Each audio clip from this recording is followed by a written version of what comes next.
I haven't been this stoked on one of our purchases in a long time. 3 months ago, I found the ad online for this 1941 Ford super weirdo race car. We bought it sight unseen, as we so often do. It's been in the company storage lot. They towed it up here to Dulcich's place, and he and I are gonna have a look at it for the very first time.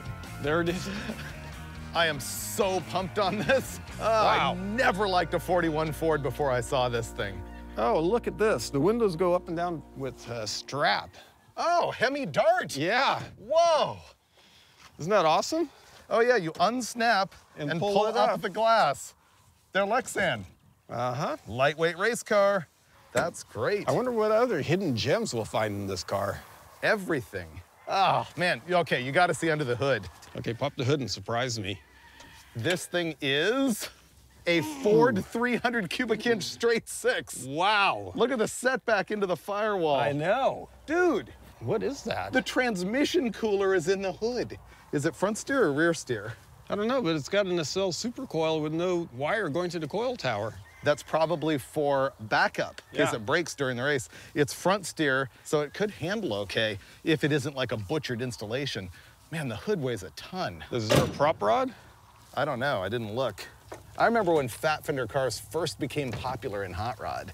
The trunk is regular, although it's been all patchwork together. Oh, but that look. is the fuel fill. And that's the fuel tank behind that spare tire. Yeah, it's got a mammoth fuel tank in the back seat. Conveniently, the battery is right in front of it. Yeah, but because when you get in a wreck, you usually want your battery to arc into your tank. You're perfectly okay because there's a fire extinguisher right there. Oh, this car's brilliant. What is all this junk? PVC. That's the hood prop. Dude! Oh! Look! La Carrera Panamericana. Is this a logbook? It is. This is all the route maps. 1998.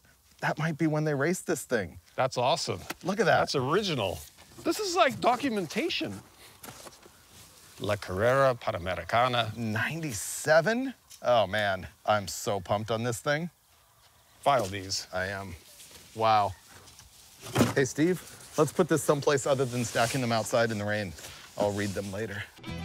Let me explain what this whole La Carrera Panamericana thing is. It was a race that was held in Mexico on their new Pan American Highway from 1950 to 1954. And it was basically participated in by the OE manufacturers. It was mostly new cars at the time. And honestly, it was too deadly and they canceled it. Even for the 1950s, even in Mexico, they said, we're killing way too many people, we're gonna cancel this deal. And then it came back sometime in the late 80s as more of like a gentleman's road rally. It wasn't a wheel-to-wheel hardcore race. It was more a time and distance rally, and they still do it today. The thing that's cool about it is that it really invented this whole aesthetic for these cars with the hand lettering and all of this stuff.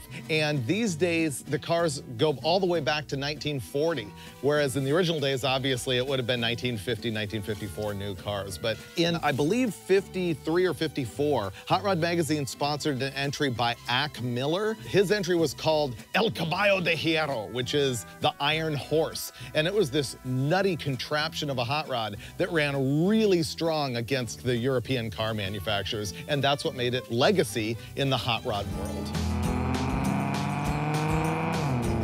That runs so much better. Oh, it's completely fixed. It's not doing that fog or the lean misfire, which means I dialed in the squirter and you dialed in the jets. It's running perfectly. It's way better. I better check our speed. That's hauling. I'm zooming down that hill. Let me see. I wonder if we'll catch any air on this bridge.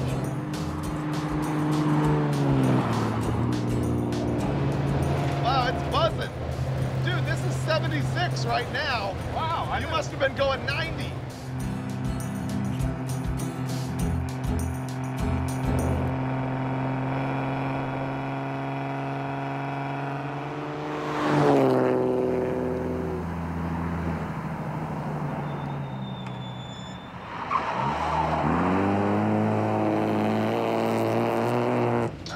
Wow, the steering is so light.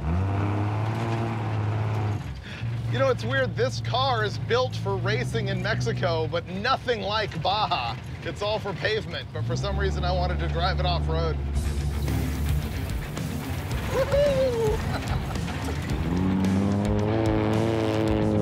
Oh, yeah. That's pretty good grip there.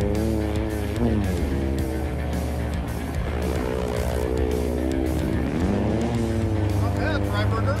This thing's fun. Yeah. All right, let's hit the mountains.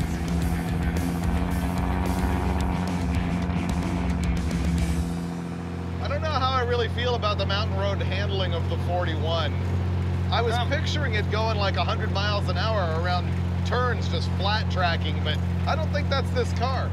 I don't think so either. I'd prefer if we didn't find out. Right.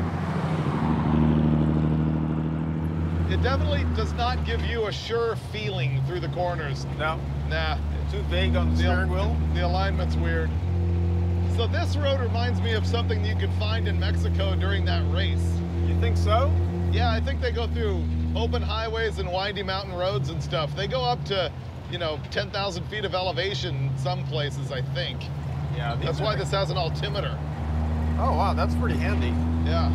It's just a nice car to drive and cruise around in, though.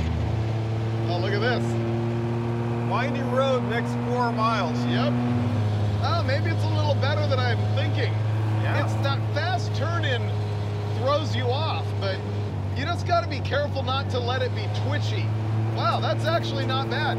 I wouldn't say it handles like it's on rails, but it's not as scary as I initially thought that it would be. So I guess to summarize my experience with the 41 Ford, I find it to be like lovable and fun. That's kind of my impression of it. It is. It's just like cool to drive around. It's a neat cruiser. It's like the most reliable thing we've ever bought sight unseen. Oh, for sure. It's not fast, No. but it's competent. And look at this, I'm like ripping it now.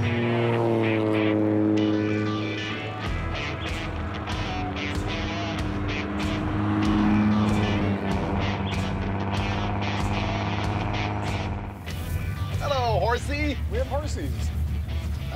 Pretty good. It is. Ah, yeah. What do you think, Dulcich? I say wow, man. Wow. Yeah, check it out, man. We've got the super cool 41 Ford. We have clean mountain air, green meadows, and horses. Well, you know what that gives us that you have not seen for a moment in this episode until now? Horsepower! You're right. I'll have to concede that point. I mean, this thing is not a firecracker, but, it gets you where you want to go. It is the least burnout-y vehicle in the history of Roadkill Garage. You know what, though? I like it. Yeah. I might even love it. I think hot rods are a good thing. We've done the 40 Ford, my 31 Model A, now the 41 Ford. So you know what? Maybe we need to do more. And if we do, you will see it on a future episode of Roadkill Garage. You ready? Let's go.